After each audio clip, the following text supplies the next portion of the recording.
ఈ రోజు ఒక్క రూపాయి భోజనంలో చాలా మంది పాలు పంచుకునే టైం ఉండలేక ఈ రోజు మేడం బర్త్డే అన్నమాట. మేడం బర్త్డే సందర్భంగా చాలా మందికి డొనేట్ చేయడం జరిగింది. ఇక్కడ రూపాయి ఫుడ్ పెట్టడం కరోనా కిచెన్ కి కొంచెం అమౌంట్ ఇవ్వడం జరిగింది. వాళ్ళు వచ్చారు, ఒకసారి వాళ్ళతో మాట్లాడపరిచింది. ఒకసారి నమస్తే మేడం. నమస్తే అండి. ఫస్ట్ హ్యాపీ బర్త్డే మేడం మీకు. థ్యాంక్ యూ అండి.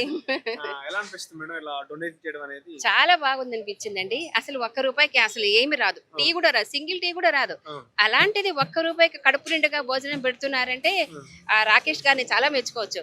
కానీ మనలాంటి వాళ్ళు చాలా మంది ఆయనకి ఆర్థిక సహాయం చేస్తే ఇంకా ఇంకా వృద్ధి చెందుతారు. ఆయన ఎప్పటికీ 350 మెంబర్స్ పెడుతున్నారట ప్రతిరోజును. ఇంకా మనలాంటి వాళ్ళు చాలా మంది ఆర్థిక సహాయం చేసి 450 మెంబర్స్ దాకా పెడతానంటున్నారు. కానీ బాగుంది. మార్నింగ్ టిఫిన్, టీ, మధ్యాహ్నం మీల్స్, నైట్ కూడా ఉంటుంది కదండి. నైట్ లేదా? ఓకే. అలా మనలాంటి వాళ్ళు అందరూ చేయూతనిస్తే రాకేష్ గారికి ఇంకా హెల్ప్ అయినట్టు ఉంటుంది. 350 మెంబర్స్. యాక్చువల్ గా రీసెంట్ గా మేము సండే న్యూస్ పేపర్ లో చూసాం అన్నమాట. చూసి చాలా బాగుంది, చాలా మంచి పని చేస్తున్నారు ఈయన అన్న ఉద్దేశంతో మేము అప్పుడు ఇమీడియట్ కాల్ చేసాం అన్నమాట. యాక్చువల్ దానిలో నెంబర్ కూడా లేదు. అదే కర్ణాస్ కిచెన్ అని చెప్పారు కాబట్టి నేను ఇంటర్నెట్ లో సెర్చ్ చేసి నెంబర్ కనుక్కొని అప్పుడు చెప్పామన్నమాట. ఈ రకంగా ఇద్దాం అనుకున్నామండి అని చెప్తే, ఓకే సార్ మీ ఇష్టం, మీరు ఎప్పుడు ఇస్తారు చెప్పండి, దాని ప్రకారం నేను అరేంజ్ చేస్తా అన్నారు. తన బర్త్డే కాబట్టి ఈ రోజు అట్లా ఇస్తే బాగుంటుంది అన్న ఉద్దేశంతో అన్నమాట.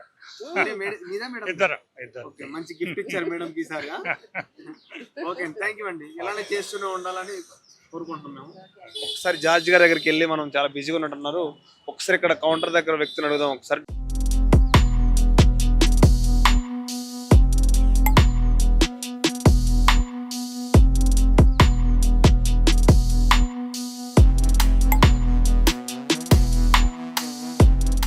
కరోనా కిచెన్ లో ఇక్కడ టోకెన్ తీసుకొని, ఇక్కడ రెడ్ టోకెన్ తీసుకొని మేడం దగ్గర డొనేషన్ కూడా ఇక్కడ ఇవ్వచ్చు అనమాట. అక్కడ రూపాయి ఇచ్చి టోకెన్ తీసుకొని ఒకసారి మేడం తో మాట్లాడదాం. అసలు ఎన్ని మంది వస్తారు, ఎలాంటి వాళ్ళు వస్తారు అడిగే ప్రయత్నం. ఒకసారి నమస్తే అండి. నమస్తే అండి. మీ పేరు? నేను 4 years నుంచి చేస్తున్నాను. ఇక్కడ 4 years నుంచి ఇక్కడే చేస్తున్నారు. అడ్మిన్ గా చేస్తున్నాను. ఎలాంటి వ్యక్తులు వస్తూ ఉంటారు మీ దగ్గరికి? ఇక్కడ ఆల్ టైప్ ఆఫ్ మెంబర్స్ వస్తారు. ఆటో వాళ్ళు వస్తారు, స్విగ్గీ వాళ్ళు వస్తారు, లేని వాళ్ళు వస్తారు, కూలి వాళ్ళు వస్తారు. అందరూ ఒకలాగా ట్రీట్ చేస్తారా? అందరిని ఒకలాగా ట్రీట్ చేయాలని 1 రూపీ పెట్టినాం. ఫ్రీగా తీసుకుంటున్నామని వాళ్ళకి ఫీలింగ్ ఉండొద్దని 1 రూపీ పెట్టినాం. అంటే అలా పెట్టినప్పుడు చూసే వాళ్ళు చాలా మంది తింటూ ఉంటారు, అన్నం లేక చాలా మంది ఇబ్బంది పడిన రోజులు ఉంటాయి. ఎలా అనిపిస్తుంది ఫీలింగ్ మీది? మాకు హ్యాపీగా అనిపిస్తుంది. మాకు ఇప్పుడు ఫెస్టివల్ క్రిస్మస్ అయినా వచ్చి సర్వ్ చేస్తున్నాం కదా. అవునవును, సర్వ్ చేయాలని హ్యాపీగా ఉంది. ఈ రోజు ఒక డొనేషన్ పెట్టారంట కదండి. ఈ రోజు అవును అవును. ఎన్ని మందికి వచ్చిన డొనేషన్ అనేది ఎలా కండక్ట్ అవ్వాలి? కార్డు ఉంటుందండి, విజిటింగ్ కార్డు, నెంబర్ ఉంటుంది. ఇగోండి కార్డు, నెంబర్ ఉంటుంది. నెంబర్ 9502836586. ఈ నెంబర్ కి డొనేట్ చేస్తాం. ఇది 12 నుంచి 2 వరకు ఉంటుందండి. 12 నుంచి 12:30 వరకు టోకెన్స్ ఇస్తారు. 2 o'clock లోపల అయిపోతుందండి. మార్నింగ్ బ్రేక్ఫాస్ట్ ఉంటుంది. రూపాయి బ్రేక్ఫాస్ట్, రూపాయి.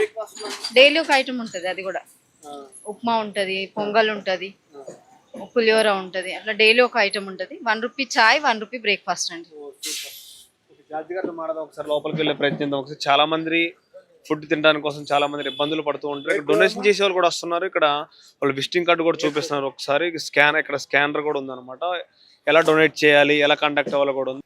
కరెక్ట్. ఈ స్కానర్ కానీ వెనక మనం చూసుకున్నట్టయితే ఒకసారి విజిటింగ్ కార్డు కూడా ఇచ్చారనమాట. డొనేషన్ చేసే వాళ్ళు కూడా రావచ్చు. ప్రతిరోజు ఈ రోజు ఒక మేడం బర్త్డే రోజున డొనేషన్ చేయడం జరిగింది. సో చాలా హ్యాపీగా అనిపించింది నాకు. అంటే వాళ్ళు ఇక్కడికి వచ్చి వాళ్ళ చేతుల మీద డబ్బులు ఇవ్వడమే కాకుండా ఇక్కడికి వచ్చి జార్జ్ గారు ఇక్కడికి వచ్చి ఫుడ్ పెట్టమని చెప్తూ ఉంటారంట. మీ చేతులు మంది ఇస్తే వాళ్ళకే హ్యాపీగా ఉంటుంది, మీకే హ్యాపీగా ఉంటుంది అన్నట్టుగా చెప్పడం జరుగుతుంది.